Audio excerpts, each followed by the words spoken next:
अल्लाहु नूरु समावाति वल अर्द मसलु नूरिही कमिश्कातिन फ़ीहा मिस्बाह वमा अलैना इल्लल बलागुल मुबीन क़ालू इन्ना ततय्यरना बिकुम लइन लम तंतहू लनरजुमन्नकुम वलयमस्सन्नकुम मिन्ना अज़ाबुन अलीम। अस्सलाम वालेकुम वरहमतुल्लाहि वबरकातुहू। मैं हूं आपका मेज़बान फ़ज़ल रहमान रहमानी। आज मुरख़ा 13 फरवरी है। पेश है दूरबीन की ताज़ा तरीन पेशकश। आज दूरबीन के अहम मौज़ूआत हैं। बिहार में नीतीश कुमार फ्लोर टेस्ट में कामयाब हो गए। उनकी हिमायत में 129 वोट पड़े, जबकि फ्लोर टेस्ट से कबल अपोजिशन ने ऐवान से वॉकआउट कर दिया। आज की दूरबीन में देखिए और जानिए फ्लोर टेस्ट में नीतीश कुमार की कामयाबी का पूरा इक्वेशन। आरजेडी के रहनुमा तेजस्वी यादव ने बिहार असेंबली में नीतीश कुमार और वजीर आजम मोदी पर शदीद नुक्ताचीनी करते हुए कहा कि उनके अंदर लालू का खून है, वो डरने वाले नहीं हैं, वो लड़ना जानते हैं। इस दौरान तेजस्वी यादव ने कई मसाइल पर नीतीश कुमार और बीजेपी पर सख्त नुक्ताचीनी की। हल्द्वानी तशद्दुद मामले में उत्तराखंड के डीजीपी ने यकीन दहानी कराई कि किसी भी बेकसूर शख्स की गिरफ्तारी नहीं होगी। जमीयत उलमाए हिंद और जमात इस्लामी हिंद के मुश्तरका वफ्द ने डीजीपी से मुलाकात कर उन्हें मेमोरेंडम सौंपा और वफ्द ने शूट एट साइट के हुक्म और पुलिस के जरिए पत्थरबाजी पर सवाल उठाया। लखीमपुर खेरी तशद्दुद मामले में सुप्रीम कोर्ट ने आशीष मिश्रा की अबूरी जमानत की मुद्दत बढ़ा दी है। गुज़िश्ता साल अदालत उज़्मा ने इस बात पर गौर करते हुए कौमी दारुल हुकूमत में रहने के लिए आशीष मिश्रा की जमानत से मुतल्लिक़ शर्त में नरमी दी थी कि उनकी मां दिल्ली के अस्पताल में ज़ेर इलाज है। आम आदमी पार्टी ने कहा कि एक ज़माने में बरतानवी हुकूमत मुजाहिदीन आज़ादी के मुतालबे को कुचलने के लिए तमाम हदें पार कर देती थी और आज बीजेपी हुकूमत किसानों को कुचलने के लिए सड़कों पर कीलें ठोक कर जुल्म की तमाम हदें पार कर रही हैं। आपने मजीद क्या कुछ कहा, तफसीलात में ज़रूर देखिए। महाराष्ट्र कांग्रेस से पहले मिलिंद देवड़ा और बाबा सिद्दीकी के मुस्ताफ़ी होने के बाद अब साबिक़ वज़ीर आला अशोक चौहान ने कांग्रेस से इस्तीफ़ा दे दिया। देवड़ा ने शिंदे ग्रुप में शमूलियत इख्तियार कर ली थी। इसके साथ ही बाबा सिद्दीकी अजीत पवार की पार्टी में शामिल हो गए। पाकिस्तान में शहबाज शरीफ और जरदारी की मुलाकात में सियासी ताउन पर इत्तेफाक तय पाया है। इंतखाबी नताइज के बाद दोनों जमातों की क़यादत के दरमियान ये पहली मुलाकात थी जिसमें सियासी ताउन जारी रखने पर इत्तेफाक किया गया। आज की दूरबीन में तफसील के साथ जानिए पाकिस्तान में नई हुकूमत की तश्कील के लिए क्या क्या रास्ते हो सकते हैं। कतर ने भारतीय बहरिया के उन साबिक़ एहलकारों को रिहा कर दिया है जिन्हें जासूसी के इल्ज़ाम में कतर की अदलिया ने मौत की सज़ा सुनाई थी। नई दिल्ली का कहना है कि 8 में से 7 भारतीय शहरी कतर से वतन वापस पहुंच चुके हैं। पाकिस्तान में 8 फरवरी के कौमी इंतखाबात के नताइज इस हवाले से बहुत दिलचस्प रहे कि सियासी जमातों की इंतखाबी मुहिम पर अपने रद्द-ए-अमल में मुल्की वोटरों ने सियासी धड़ों को बज़ाहिर बातचीत पर मजबूर कर दिया है। पाकिस्तान में इंतखाबात के बाद अब तक क्या कुछ हुआ है, तफसीलात में ज़रूर देखिए। ऑस्ट्रेलिया ने चौथी बार अंडर 19 वर्ल्ड कप का टाइटल जीत लिया। ऑस्ट्रेलिया के कप्तान हेओ वाइगबर्न ने टॉस जीतकर पहले बैटिंग का फैसला किया, लेकिन बैटिंग के लिए आने वाली ऑस्ट्रेलिया की शुरुआत खराब रही जो बाद में संभल गई। आप हमें YouTube पर देखने के अलावा हमारे तमाम सोशल मीडिया पेजेस पर भी फॉलो कर सकते हैं। आप फिक्र नज़र उर्दू का प्रोग्राम दूरबीन देख रहे हैं। बिहार के वज़ीर आला नीतीश कुमार ने ऐवान में हुकूमत के तई एतमाद का वोट हासिल कर लिया है। बिहार असेंबली में फ्लोर टेस्ट से कबल बरसर इक़्तिदार तबका और हिज़्ब मुखालिफ तबका के रहनुमाओं की ज़ोरदार तकरीरें हुई। फिर जब फ्लोर टेस्ट का वक्त आया तो अपोजिशन ने वॉकआउट कर दिया। हालांकि नीतीश कुमार ने अपोजिशन से गुजारिश की कि वो वोटिंग में हिस्सा लें, लेकिन अपोजिशन के सभी अरकान ऐवान से बाहर निकल गए। फिर जब वोटिंग हुई तो नीतीश हुकूमत की हिमायत में 129 वोट पड़े, जबकि अपोजिशन ने मुकम्मल वॉकआउट कर दिया था। इसलिए नीतीश हुकूमत के खिलाफ एक भी वोट नहीं पड़ा। फ्लोर टेस्ट से कबल वज़ीर आला नीतीश कुमार ने कहा कि 2005 से जनता दल यू और बीजेपी को एक साथ काम करने का मौका मिला है। 18वां साल है, दरमियान में कुछ महीने आरजेडी को दिया था। उनसे पहले उनके यानी तेजस्वी के माँ बाप को 15 साल तक काम करने का मौका मिला। उन्होंने क्या किया? कोई सड़क थी उन्होंने दावा किया कि पहले हिंदू मुस्लिम का झगड़ा होता था जिसे उन्होंने बंद कराया। शाम में लोग निकलने से डरते थे, अब देर रात तक मीटिंगें होती हैं। साथ ही नीतीश कुमार ने कहा कि वो पुरानी जगह पर आ गए हैं और सब दिन के लिए आ गए हैं। फिर वो कहते हैं कि वो किसी को नुकसान नहीं पहुंचाएंगे, सभी के मफाद में काम करेंगे। इससे कबल तेजस्वी यादव ने अपनी तकरीर के दौरान वज़ीर आला नीतीश कुमार और बीजेपी को शदीद तनकीद का निशाना बनाया। उन्होंने कहा कि आपने कहा यहाँ मन नहीं लग रहा, हम लोग नाचने गाने के लिए थोड़ी ना हैं। नीतीश जी, आप पहचानिए कि आपके साथ कौन कौन केकई है। उन्होंने मजीद कहा कि कर्पूरी ठाकुर ने रिजर्वेशन दिया लेकिन जनसंघ ने उनकी मुखालिफत की, और हैरत की बात यह है कि नीतीश कुमार उसी जनसंघ के साथ जाकर बैठ गए। साबिक नायब वज़ीर आला तेजस्वी यादव ने बिहार असेंबली में अपने खिताब के दौरान नीतीश हुकूमत पर सख्त नुक्ताचीनी की। इस दौरान तेजस्वी यादव ने वज़ीर आला नीतीश कुमार से लेकर वज़ीर आज़म नरेंद्र मोदी तक सबको निशाना बनाया। उन्होंने जीतन राम मांझी से लेकर चेतन आनंद तक सब पर तंज किया। तेजस्वी यादव ने कहा कि उनके अंदर लालू यादव का खून है, वो नज़रिए पर यकीन रखने वाले लोग हैं, वो उसूल पसंद लोग हैं, वो एक जगह खड़े हैं तो मजबूती से खड़े हैं, वो इधर उधर नहीं करते, हमें किसी बात से डर नहीं है। तेजस्वी यादव ने कहा कि उनके वालिद लालू यादव हैं, उनका खून उनके अंदर है, वो लालू जी के बेटे हैं, वो इन सब चीज़ों से नहीं घबराते हैं और नहीं डरते हैं, वो जिद्दोजहद करते हैं और लड़ते हैं और मुस्तकबिल में भी लड़ते रहेंगे। तेजस्वी यादव ने कहा कि अगर नीतीश कुमार अलग होना चाहते हैं तो वो हमें एक बार बता देते। जब हमने उनसे इस्तीफ़ा देने की वजह पूछी तो उन्होंने कहा कि मन नहीं लग रहा था। दूसरी बात जो उन्होंने कही कि क्रेडिट ले रहा था हमारा महकमा, हमारे वज़रा, और हमने 17 माह में नौकरियां दी, तो क्रेडिट क्यों नहीं लेंगे। तेजस्वी यादव ने असेंबली में सम्राट चौधरी और विजय सिन्हा को खबरदार करते हुए कहा कि अगर इत्तेहाद की हुकूमत न होती तो नीतीश दोबारा वज़ीर आला नहीं बन पाते। इस दौरान तेजस्वी यादव ने वज़ीर आज़म नरेंद्र मोदी पर भी सख्त नुक्ताचीनी की। उन्होंने कहा कि जब नीतीश कुमार वहाँ से यहाँ आए थे तो उन्होंने कहा था कि वो मोदी जी के खिलाफ मिलकर लड़ेंगे।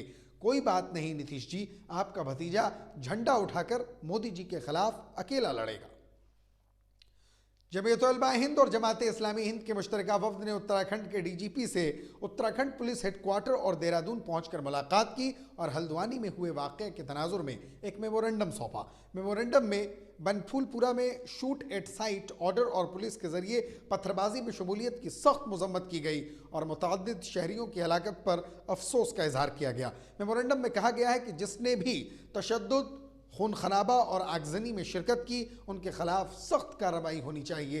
लेकिन इस दरमियान पुलिस के जरिए गैर कानूनी रास्ता इख्तियार करना और भी काबिल मजम्मत है। बिलखुसूस हुजूम को मुंतशिर करने के लिए आंसू गैस जैसे गैर मौलिक मुतबादिल का इंतखाब करने की जगह शूट एट साइट का ऑर्डर जारी करना शर्मनाक है। मेमोरेंडम में यह भी कहा गया कि माबाद तशद्दुद, मुस्लिम अक़लियती महल्ला में गैर ज़रूरी मुतलाशी मुहिम और ख़वातीन और बच्चों को खौफज़दा करने का अमल भी गलत है। अफसोस के साथ कहना पड़ता है कि इस तरह के इक़दामात की वजह से कई मुस्लिम ख़ानदान नकल मकानी कर रहे हैं। इसलिए हम आपसे गुजारिश करते हैं कि मासूम लोगों को गिरफ्तार न करें और मुस्लिम इलाक़ों में ख़वातीन और बच्चों को तहफ़्फ़ुज़ फराहम करें और एतमाद की बहाली पर काम करें। सुप्रीम कोर्ट ने 2021 के लखीमपुर खीरी तशद्दुद मामले में वजीर ममलिकत बराए दाखिला अजय कुमार मिश्रा के बेटे आशीष मिश्रा को अबूरी जमानत देने के अपने पहले के हुक्म में तौसी करने का फैसला सुनाया।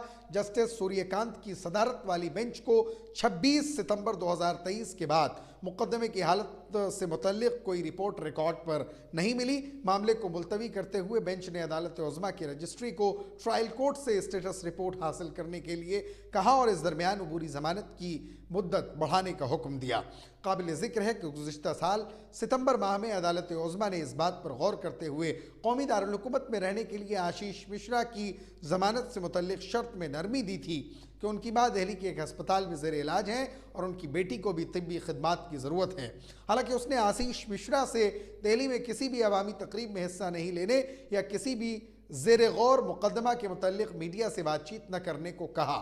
आपको याद दिला दूं कि जनवरी 2023 में सुप्रीम कोर्ट ने मिश्रा को बुरी जमानत देते हुए कई शर्तें लगाई थी। उसने फैसला सुनाया था कि आशीष मिश्रा को अपनी रिहाई के एक हफ्ते के अंदर उत्तर प्रदेश छोड़ना होगा। वो यूपी या दिल्ली एनसीआर में नहीं रह सकता। वो अदालत को अपनी जगह के बारे में मुत्तला करेगा। और उनके कुंबे के अरकान या खुद आशीष मिश्रा के जरिए गवाहों को मुतासर करने की किसी भी कोशिश से उनकी जमानत रद्द कर दी जाएगी। गौरतलब है कि अक्टूबर 2021 में लखीमपुर खीरी जिला के तिकोनिया में उस वक्त तशद्दुद में 8 लोगों की मौत हो गई थी जब किसान उत्तर प्रदेश के नायब वजीर आला केशव प्रसाद मौर्य के दौरे की मुखालिफत कर रहे थे। यूपी पुलिस की FIR के मुताबिक 4 किसानों को एक SUV ने कुचल दिया जिसमें आशीष मिश्रा बैठे थे। आम आदमी पार्टी के दिल्ली रियासती कन्वीनर और काबीनी वजीर गोपाल राय ने गुज़िश्ता रोज एक प्रेस कॉन्फ्रेंस में कहा कि हमारे मुल्क को ज़राअत प्रधान मुल्क कहा जाता है। मुल्क के किसान शदीद गर्मी, कड़ी सर्दी और बारिश में अपना खून पसीना बहाकर अनाज पैदा करते हैं और गांव के पटवारी से लेकर वजीर आजम तक सबको खाना खिलाने का काम करते हैं। किसानों ने अपने मुतालबात के लिए मंगल यानी 13 फरवरी को दिल्ली मार्च का ऐलान किया।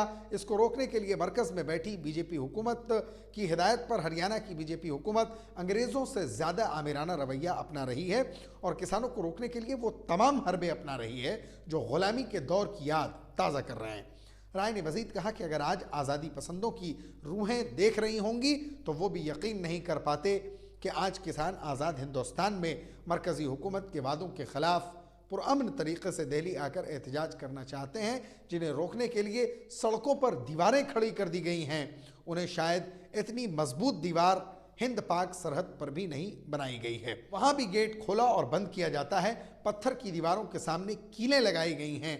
बीजेपी हुकूमत ने उन कीलों को ज़मीन में नहीं ठोका है बल्कि किसानों के दिलों में ठोक दिया है।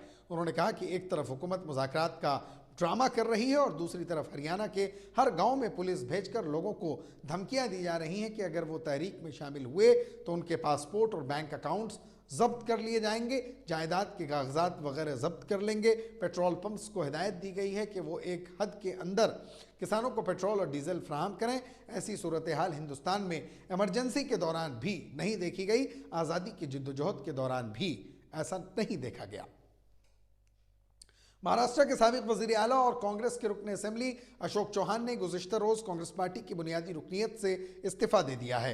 मालूमात के मुताबिक उन्होंने कानून साज असेंबली के स्पीकर राहुल नार्वेकर से मुलाकात की और उन्हें अपना इस्तीफ़ा सौंप दिया। लोकसभा इंतखाबात 2024 से पहले महाराष्ट्र में इसे कांग्रेस के लिए एक बड़ा सियासी नुकसान समझा जा रहा है। ज़राए ने इंकशाफ किया है कि अशोक चौहान बहुत जल्द भारतीय जनता पार्टी में शामिल हो सकते हैं। इससे पहले मिलिंद देवड़ा और बाबा सिद्दीकी भी कांग्रेस से इस्तीफ़ा दे चुके हैं। देवड़ा ने शिंदे ग्रुप में शमूलियत इख्तियार कर ली थी। इसके साथ ही बाबा सिद्दीकी अजीत पवार की पार्टी में शामिल हो गए हैं। बताया गया है कि अशोक चौहान महाराष्ट्र कांग्रेस के सदर नाना पटोले से नाराज़ हैं। ज़राए से यह भी पता चला कि कांग्रेस के तकरीबन 1 दर्जन लीडर अशोक चौहान के राब्ते में हैं जो जल्द ही अपना रुख बदल सकते हैं। अशोक चौहान 2008 से 2010 तक महाराष्ट्र के वजीर आला रहे थे। साथ ही उनके वालिद शंकर राव चौहान भी महाराष्ट्र के वजीर आला थे। अशोक चौहान 2015 से 2019 तक महाराष्ट्र कांग्रेस के सदर भी रहे। वो पहली बार 1987 में लोकसभा के रुकन मुंतखब हुए थे। इतवार की रात को लाहौर में पाकिस्तान मुस्लिम लीग नवाज PMLN और पाकिस्तान पीपल्स पार्टी यानी PPP की क़यादत के दरमियान एक अहम मुलाकात हुई, जिसके बाद दोनों जमातों के रहनुमाओं ने ऐलान किया कि आम इंतखाबात के बाद की सूरत हाल में पाकिस्तान के इस्तेहकाम के लिए सियासी ताउन करने पर इत्तेफाक हो गया है। पाकिस्तान के आम इंतखाबात के नतायज के बाद फरीक़ैन के दरमियान ये पहली आला सतही मीटिंग थी जिसमें दोनों जमातों के सरकर्दा रहनुमाओं ने मौजूदा सियासी मंजरनामे पर तबादले ख्याल किया और सियासी मफाहमत पर बातचीत होने के साथ ही आपसी ताउन के लिए एक रास्ता तय करने पर भी तबादले ख्याल हुआ। मुलाकात के अख्ताम पर एक मुश्तरका एलामिया जारी किया गया जिसमें कहा गया कि खुशगवार माहौल में होने वाली इस मुलाकात में मुल्की मफाद और बहबूद को हर चीज़ पर मुकद्दम रखने के अज़्म का इजहार किया गया।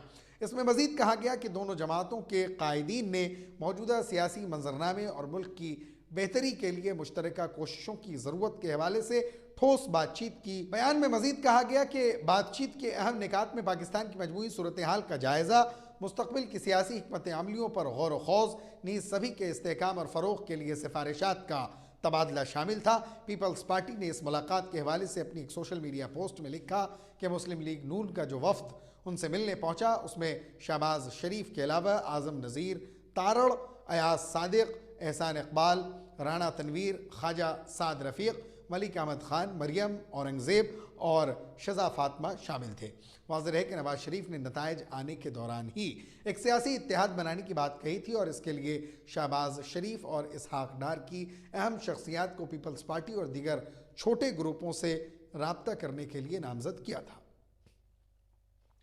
कतर ने भारतीय बहरिया के उन 8 साबिक एहलकारों को रिहा कर दिया है जिन्हें जासूसी के एक मुबैना केस में दोहा ने गिरफ्तार किया था। फिर मुकदमे की समाअत के बाद एक अदालत ने उन्हें जासूसी करने के इल्ज़ाम में मौत की सज़ा सुनाई थी। भारतीय वजारत खारजा ने 12 फरवरी यानी पीर के रोज़ अलसबाह जारी करदा अपने एक बयान में इस पेशरफ्त का खैर मकदम किया और बताया कि कतर में एक निजी बैनुल-अक़वामी कंपनी ज़ोहरा के लिए काम करने वाले 8 साबिक भारतीय बहरिया के एहलकारों में से 7 कतर से भारत वापस आ गए हैं। नई दिल्ली में दफ्तर खारजा का कहना है कि भारतीय हुकूमत कतर में ज़ोहरा ग्लोबल कंपनी के लिए काम करने वाले गिरफ्तार शुदा 8 भारतीय शहरियों की रिहाई का खैर मकदम करते हैं। उन 8 में से 7 भारत वापस आ चुके हैं। हम उन शहरियों की रिहाई और घर वापसी से मुतल्लिक कतर के अमीर के फैसले की सताइश करते हैं। भारतीय हुकूमत ने 8 में से 7 भारतीयों की दिल्ली वापसी की तस्दीक कर दी है जिन्होंने भारतीय वज़ीर आज़म नरेंद्र मोदी का इस मसले में मुदाखलत पर शुक्रिया अदा किया। भारतीय बहरिया के साबिक अफसरों में से एक ने कहा कि हमारे लिए वज़ीर आज़म मोदी की मुदाखलत के बगैर यहाँ खड़ा होना मुमकिन नहीं था। ये भी भारतीय हुकूमत की मुसलसल कोशिशों की वजह से हो पाया। एक और अफसर ने भारतीय मीडिया से बातचीत में कहा कि हमने तकरीबन 18 माह तक भारत वापस आने का इंतज़ार किया। हम वज़ीर आज़म के बेहद मशकूर हैं। ये उनकी ज़ाती मुदाखलत और कतर के साथ उनके ताल्लुकात के बगैर मुमकिन नहीं था। पाकिस्तान इलेक्शन के बाद ताखिर से आने वाले नताइज की लाइव कवरेज करते हुए मुल्क के रिवायती मीडिया में तज्ज़ियाकारों की तवज्जो इस बात पर मरकूज़ रही कि कौन सी जमात सबसे ज़्यादा नशिस्तें हासिल करती है और बड़े पार्लियामानी हिज़्ब कौन कौन सी पार्टियों के होंगे। लेकिन इन्हीं इंतखाबात के मुख्तलिफ सूबों में कई हलकों से मौसूल होने वाले नताइज ऐसे भी हैं जो मकामी होने के बावजूद कौमी सतह पर हैरानकुन रहे और वोटरों के गुज़िश्ता इलेक्शन तक नज़र आने वाले रुझानात में चौंका देने वाली तब्दीली का इशारा बन गए। पाकिस्तान की मजहबी सियासी जमातों जिनमें जमीयत उलमाए इस्लाम फ़े, जमात इस्लामी और तहरीक लब्बैक पाकिस्तान यानी TLP शामिल हैं, उनके इंतखाबी एजेंडे को राय दहिंदगान ने यकसर मुस्तरद कर दिया। इसका एक सबूत यह है कि हालिया इलेक्शन में मौलाना फजलुर रहमान की जमात JUI फ़े आइंदा कौमी असम्बली में सिर्फ 3 नशिस्तें जीतने में कामयाब हो सकी। इसी तरह इलाकाई सियासी जमातें और सियासी इत्तेहाद मसलन Awami national party, grand democratic alliance और बलूचिस्तान अवामी पार्टी भी कोई काबिल ज़िक्र फतह हासिल न कर सके। इन जमातों और सियासी धड़ों ने अपने अपने लिए कौमी असम्बली की एक आध नशिस्त और मुतल्लिका सूबाई असम्बली के महज चंद एक सीटों से तो बहुत ज़्यादा की तवक्को की थी।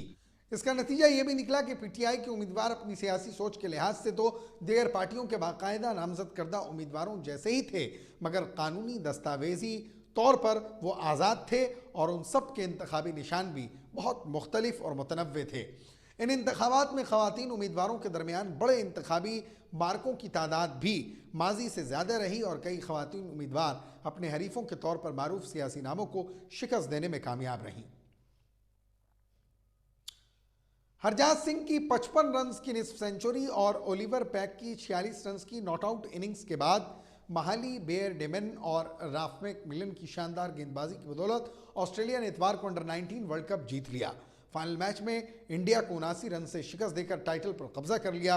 इसके साथ ऑस्ट्रेलिया ने चौथी बार अंडर 19 वर्ल्ड कप का टाइटल अपने नाम कर लिया। 254 रन के हदफ के ताक़ुब में इंडिया की इनिंग्स का आगाज़ खराब रहा और तीसरे ही ओवर में कॉलम विडलर ने आरिशन कुलकर्णी को 3 रन्स पर रेयान हिक्स के हाथों कैच आउट करवाकर टीम इंडिया को पहला झटका दिया। इसके बाद टीम इंडिया की विकेटें वक्फे वक्फे से गिरती रहीं। मुशीर खान ने 22 रन्स, कप्तान उदय सहारन ने 8 रन्स, सचिन दास ने 9 रन्स, प्रियांशु मालिया ने 9 रन्स और अरावली अवनीश ने 0 रन्स बनाए। राज लंबानी 0 और पेवेलियन लौट गए। एक वक्त में टीम इंडिया ने 31.5 ओवर्स में अपने 8 बल्लेबाज खो दिए थे। 6 बल्लेबाज डबल फिगर में भी नहीं पहुंच सके। टीम इंडिया की जानिब से राज लंबानी ने 3 विकेटें हासिल की, नमन तिवारी ने 2 विकेटें हासिल की, सौम्या पांडे और मुशीर खान ने एक एक बल्लेबाज को आउट किया। ऑस्ट्रेलिया की इस जीत के साथ हाल ही में आलमी सतह पर इसकी ये दूसरी बड़ी कामयाबी है। फ़िक्र नज़र की ख़ास बुलेटिन दूरबीन की गुज़िश्ता पेशकश में मौलाना नसीम अहमद नदवी, दानिश रहमानी, वहीदुर रहमान, बज़्म तौहीद साहबान ने अपना कीमती तबसरा करके हमारी हौसला अफजाई की है। हम अपने तमाम नाजरीन का शुक्रिया अदा करते हैं। आप मुझसे और हमारे साथियों से एक्स पर भी रब्ता कर सकते हैं। हमारा एक्स हैंडल है @फ़िक्र नज़र। शुक्रिया।